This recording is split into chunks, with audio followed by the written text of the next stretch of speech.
Hey, everybody. Welcome back to Chicago Reacts, your favorite channel on YouTube. I'm Zach, an actor here in the city of Chicago, soon to be worldwide. And as always, on my left and your right, I'm joined by the ever-brilliant, the always talented. It's Michael, everybody. I'm also an actor here in the city of Chicago. We are back with Chicago Reacts. Today, we are checking out video game pricing by... Videogamedunkey. Videogamedunkey. Yes. It's our second reaction to him. And he's a creator that I personally have enjoyed. I haven't watched all of his content, obviously, but bringing you into it and then reacting to it with you guys is definitely going to be awesome. Yeah, I'm excited. I came across this stuff looking for more stuff to react to, and then you said it was really good. So looking forward to it. Let's dive into it. Check out the description for all links and everything like that. Hit that like button, subscribe, do all that good stuff. Let's jump into it, shall we? Sweet. Let's do it. All right.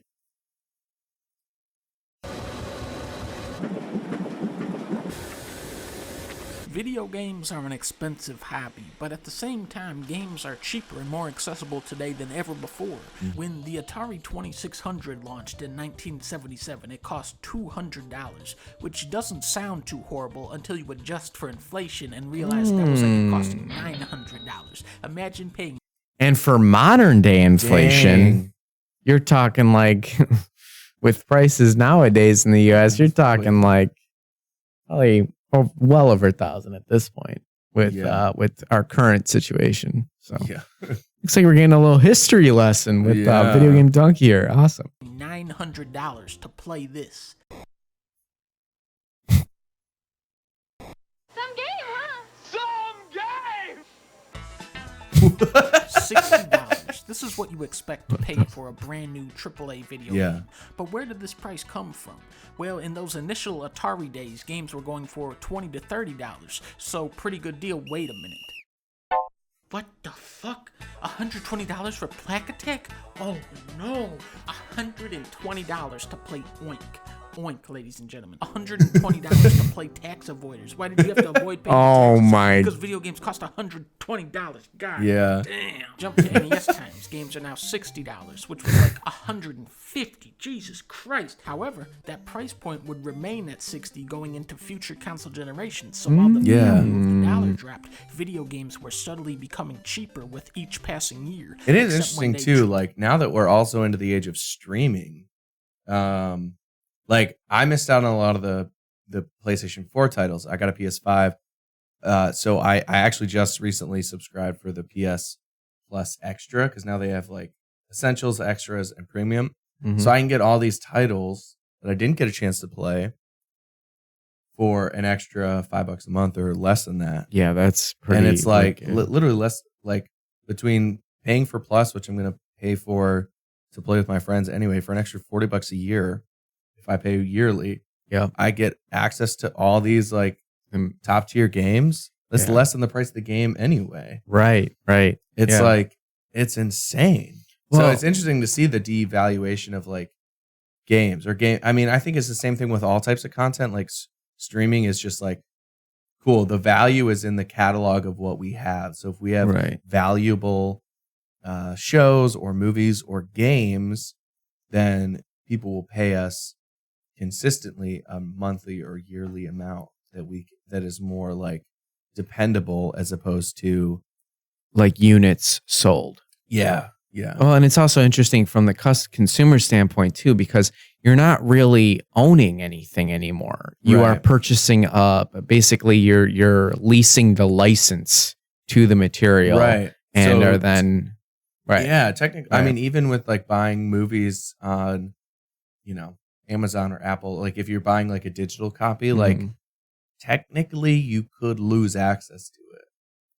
Right. Which is a little crappy. Right. Which is the whole thing. Like, or how about like when the Nintendo was getting all that flack when like they were taking, like they were, I think it was some of the Mario games where like all of a sudden they just decided that they weren't going to let people purchase. It was like, I think it was Super Mario World. Like they weren't letting people purchase Super Mario World 3 anymore. So all of a sudden, it's like if you don't have the original copy of the game from way back, where you literally just can't play some of that stuff. Yeah. And there's emulation and all that, and but it is weird when you that line now between video game ownership and the right to basically license it. It's a very weird time when it comes to these things, especially coming from the era where you had the physical game, right? When that was our entire childhood growing up. I mean, I will say I bought The Last of Us Part 2 just because I love the game and I want to like have it. Like there is something special about owning a physical copy of the game. I feel like that's never really going to go away. I mean, you still have people buying albums for music. Right. So I feel like there is always going to be a physical, tangible aspect to the video game market, but it's definitely changing how they value things. Yeah. So I'm curious to see if Video Game Dunkey will get to that by then. I'm sure he will. And also for you guys, Scott the Woz did a really interesting video on digital gaming and the idea that physical media isn't really isn't really a thing. One, right? So we sure check that out after this one. Yeah. Try to sell Turok for $80 for Turok. There better be over 80 dinosaurs in this game. $60 is still a lot of money today, but for a top-of-the-line video game that you are going to play and enjoy for the rest of your life, a work of art that developers poured years of their lives into, $60 for that? That's just a good deal. The joke is how many $60 games meet that criteria. These dumbass games out here, you should be paying me $60 to play this bullshit. Look at the price this. of a game has absolutely nothing to do with the quality of a game. Madden costs as much as Mario Odyssey. Assassin's Creed is $60 and Red Dead 2 is $60. Cyberpunk is an unfinished game, doesn't matter, $60. Doom Eternal is one of the best shooters of all time, also $60. It's like if you walked into a car dealership and you could buy a Rolls Royce for the same price as a used PT Cruiser. Where it gets even more absurd is when you take into account indie games, Celeste, Cuphead, Sonic Mania, Inside, Gungeon. These are some of the best games you can play, and they cost $20. Meanwhile, Metal Gear Survive is $30, Sonic Forces was $40, Balan Wonderworld was $60. What the fuck are these prices? They're just picking an arbitrary number out of Balan. That is so interesting. Like the evaluation of stuff is, and like perceived value in the video game community, I think is just really plays a huge effect. Right. And it's this fine balance of, because a lot of indie game developers they are either celebrated for making a great piece of art with extreme value and replayability and then selling it for $20 when it could have been a game that was sold for $40 or $60. But on the other side, you then have other indie developers that maybe build a game that underperforms, but them selling it despite them not selling it for $60, they still are upset about that. So it is about navigating this balance of maintaining and keeping your fan base happy while also making sure that you are charging a fair price for your game, but also not totally underselling your game and all your hours and manpower and assuring that you are building enough assets to potentially build another game. Or there's a balance between profitability and keeping your fan base happy. And it's a fine line that a lot of developers as of late have really had issues crossing. And some have just royally effed up. Like nowadays in the news, that Diablo mobile game I've been reading a lot about, Diablo Immortal, the end game is why a lot of people play it. And it just has turned into this loot box fest, basically, where somebody calculated that in order to basically fully upgrade an armor set, you have to pay the equivalent of up to $100,000, factoring in randomness of these loot boxes. And for any of you looking to follow like really good up to date gaming news, the channel Yong is a great channel for that's insane. I mean, that's like Yeah, I feel like the in-game like economy is an interesting thing to look at because so often I just don't engage with it at all. Right. And that's something that Dunkey hasn't really brought up yet. Yeah. Is like, you know, so. Yeah. I mean, you can like GTA is still making money. GTA 5 is still making money just because of in-game stuff. And it's like those types of games, they have such a long, the profitability is so long. Right. That it's like wild. So yeah, I'm curious. I'm sure he's going to bring it up. It's just making me like really think about things. Hat.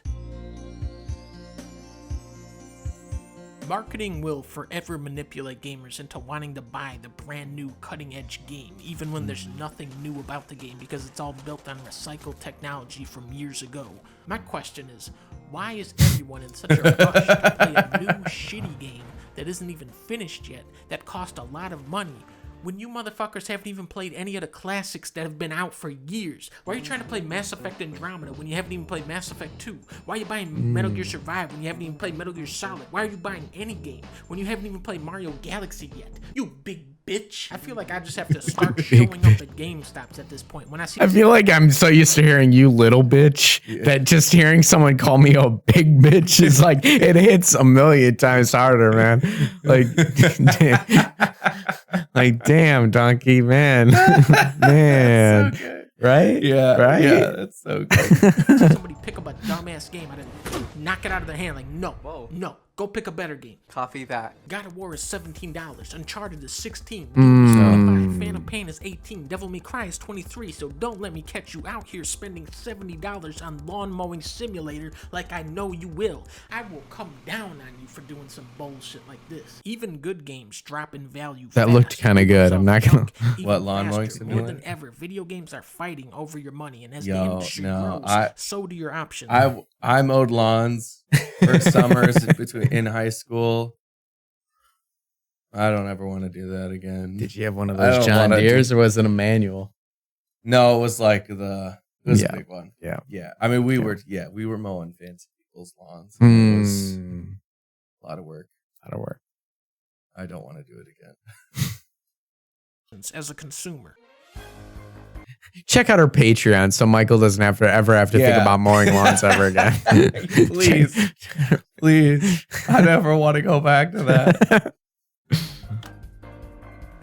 Now, when I said games drop in value fast 2 seconds ago, I was talking about every game that isn't made by Nintendo. I was just talking about this with a friend the other day about like how every game will go, they'll have these huge sales. Like, I was about to buy Siege the other day for like $10, and even though usually it's like 30 or 40, but it originally priced at like 60 or 70, and now, but Nintendo is always the same. Like they never have sales. Yep, it's kind of like Apple almost. They're like the Apple of, you know. I just think they're creating something that is like, it's not gonna get. They're not creating games with incredible graphic fidelity, or they're not like iterating on something that is just going to be the same game, but with slightly different mechanics and slightly different skins and maps and things like that. It's like, this is just a new game that you can engage with in a different way. Like it always has fun, new mechanics. So it's like, it is unique. So I think that gives them some like, an ability to continue to keep the price of their game so high, and not do that, because it's like, no, it stands on its own. Right. I the comparison to Apple, it's like, why does Apple still charge essentially $100 less than they did 4 years ago for a 4-year-old MacBook Air? It's because it's like Apple's ecosystem is just proven so user friendly that some people just love Apple and are always willing to pay that because their products just work. But it's kind of the same way with like Nintendo, as you're saying. It's very, outside of like maybe at the holidays being $10 off. Nintendo games never really go on sale. Even today, like old used games, used copies of Mario Parties and Mario Golf and Super Mario Sunshine. That's why they're still worth money even today. Yeah. So So save your Nintendo games, kids. Yeah. So, yeah. It might be worth money someday. Yep. Nintendo games are expensive. Yeah. Skyward Sword is a 10-year-old Wii game, $60. Mario Kart came out in 2014. Doesn't matter, $60. Yeah. Why are they so expensive?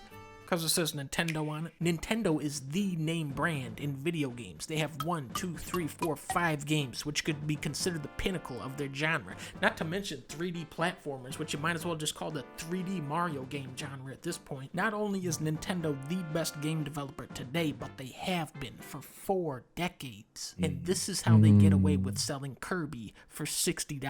Nintendo games are not created equally, but they are sold as equals. Mario Odyssey is $38. And Splatoon 2 is $55, and I just gotta sit here and say, okay, while I would gladly pay $100 for a game as good as Pikmin 3, I feel disgusted and insulted when you ask $60 for Pokemon Sword. Get the fuck out of here. I'll give you $1 for this game. Free to play, here we go. Have you ever heard the expression, the best things in life are free? League of Legends, Valorant, Fortnite, all of the best video games are free. Wait, the $60 annual franchise is now a dinosaur. Call of Duty and Battlefield are higher quality games, but they've monetized in such an exploitive way that people are flocking to free-to-play titles instead. Why pay $60 for a game with a 1-year lifespan when they're still updating Fortnite with free content years later? Then you got Overwatch over here, $40 for a game that is 10 times more polished and replayable than any Call of Duty or Battlefield, and they added how many characters and maps to that game over the years. And now Halo Infinite is going free to play. Yep. $60 for Dang. this bullshit. This is over. Happy New Year, Xbox. Now, back in my day, this must have been around 1910. There was a rental store called Blockbuster. Blockbuster had a deal called Game Pass, where you could pay a monthly fee. Did you? to What keep is your out- last memory of Blockbuster? Was the Game Pass. I had to save up some money, man, but I was the Game Pass kid. I loved it. We did Family Video was our closest. Did And they do actually- something similar? There's still a Family Video up in my grandma's town, There's a Family Video somewhere, but I think they Pretty close. are half movie rental place and half CBD shop. Oh, So hey, That's- you got to reinvent. That's great. that's how you know. Yeah. Yeah, get something to entertain the kids and get Uh-huh. some CBD so you can chill and relax. That's Yeah. fair. That's fair. Yeah, which I don't know that I don't think Family Video. I don't know if they did anything like that. Game. I know rental it thing, was. But they It might have been was. trying to do it. Yeah, it was like this was an iconic thing. I mean, this like changed the whole game because as a Yeah. kid, yeah, it was like. I remember it was like towards the end. I think like originally video game rentals were like $5 or $6, and then by the end of it, they were like $8 or $9, and I was just like, Yeah, it just got crazy. But the game, but yeah, crazy. I mean, still $14 a month. Mm-hmm. That's or $15 a month. That's like what? Yeah, that's what Yeah. the streaming costs are now. For Yep. something similar. Yeah, Yeah. Oh. Crazy. crazy. 1 or 2 games, and you could come in whenever you wanted and swap them out for another game. Back then, this was the best way to game the system. I remember Blockbuster always had that movie Pirates, and it didn't have Johnny Depp in it. I think this was a different version of the movie. Today, that deal lives on as the Xbox Game Pass. For $15 a month, you can get access to a pretty decent library of games. I think it's something like 300 games, and there is some really good stuff in here. The only thing wrong with the Xbox Game Pass is that the second I recommend this to people, you already know snake-ass Microsoft is going to triple the price on this thing.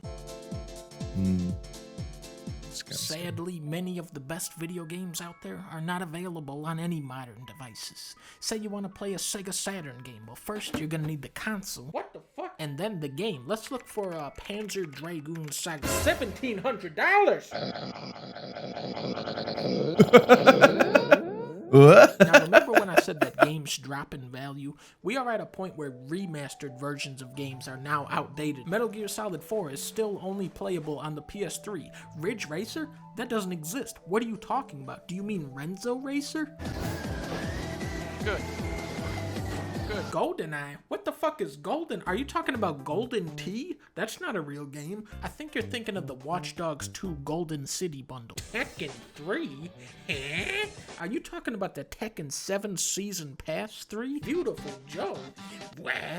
You mean Joe's Diner? Emulation is pretty much the only practical way to get at classic games. If it's on arcade, NES, SNES, Genesis, PS1, Game Boy, DS, PS2, N64, or GameCube, you can probably emulate it. Now, this may or may not technically be legal, but this is just a straight up fucking crime. And what's nice about emulating games is that they're all free. Remember, back in the 70s, this was $150. Today, it's a 7 kilobyte file.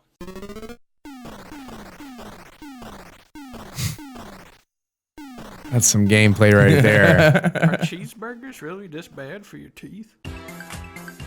Yes. Oh, that was so good. I love Dunkey's sense of humor, and like it's sort of dry, but it's like I don't know, it's just goofy and I love it. So hopefully you all do too. And the video game, like again, the video game ecosystem is only 50, 60 years old. Yeah. So we're in that, like, same thing with movies and TV. Like, that is just over 100 years old. Like, we're iterating so fast at this point. Right. That it's like, it's so new. Right. But at the same time, like, think about too, like, we kind of have started to plateau a little bit. In particular with graphical fidelity. Like, I remember the jump from PS1 to PS2 was so incredibly like outstanding. It was like if you didn't have it, you were literally living in a previous generation. PS1 to PS2 or PS2 to PS3? Or both. PS1 to PS2, and then PS2 to PS3, and then it was kind of now we're in the PS4 to PS5, which is like, hey, you can actually play these games on either system, right. And they might look a little better on PS5 if we have possibly a specific PS5 version. Yep. But still, you have a lot of them. It just loads faster. Right. I'm curious though, because I think especially the Microsoft Sony race has been graphical fidelity. Let's create gaming systems that can do the most beautiful things, which really they're just chasing PC gaming, because PC gaming is always ahead of the consoles. Right. In terms of graphical fidelity. Yeah. So I'm curious, like, since we're getting to a point where like we're sort of maxing out on graphical fidelity for consoles. Yeah. Are we going to hit this point where really gameplay is going to become king? Because how do you stand out when you can create something that looks beautiful?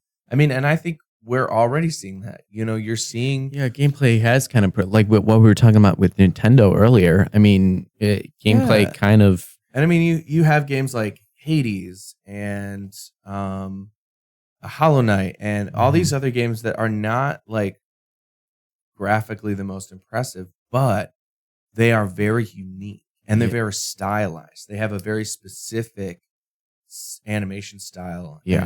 And I think that is going to continue to be more interesting. It's like, okay, what can we do with this technology to actually make something interesting, visually interesting, and tell cool stories beyond just like, it looks so good. Yeah, basically, how can we remake the Mass Effect trilogy, baby? Like, like how can we remake that? I mean, that, or it's going to be that level of graphical fidelity in VR, and that's the other place we're heading, is like fully immersive haptic baths that you lay in, and like haptic baths. I'm just going to my to my VR bathhouse. You know, it's like straight. Minority Report, just sitting in your like tub, your hot tub room with your neuro interface, and you're in a world that looks as real or more real than our own. Oh my god! You know, like that. That's what Facebook is trying to do with Meta and all that. It's sort of. It's not. It's sort of. Yeah. It's not working out too great for Facebook. These videos are great because they do allow us to open up a conversation with all of you guys. It opens up a dialogue that we don't necessarily get to do in every video. Yeah. And I that's in a kind of almost in a case where I almost see these videos as more of like a podcast, almost in a way where it's like us actually being able to contribute our own thoughts and perspectives, and you guys as well in the comment section. So to do these videos every once in a while is a really, really cool thing to be able to do. And especially looking back at video game culture, which is again, coming together so fast or like evolving so fast. Mm-hmm. It's really interesting to break it down and see how things have grown and evolved. And it's just, I don't know, a lot. I'm going to sound old, but a lot of things are changing. A lot of things are changing. It's just interesting, man. to like mark like, oh yeah, I remember when it was that way, and I've sort of forgotten. Yeah, like going to rent games from Blockbuster. It feels like a totally alternate universe. Yeah. So, hey, I hope you like us reacting to Dunkey. We really love it. If you do, hit that like button, subscribe to the channel, leave a comment in that comment section down below. Let us know what other videos you think we should check out. Yeah, and your favorite Blockbuster memory. Yes, definitely. And with that, we'll see you next time on Chicago React.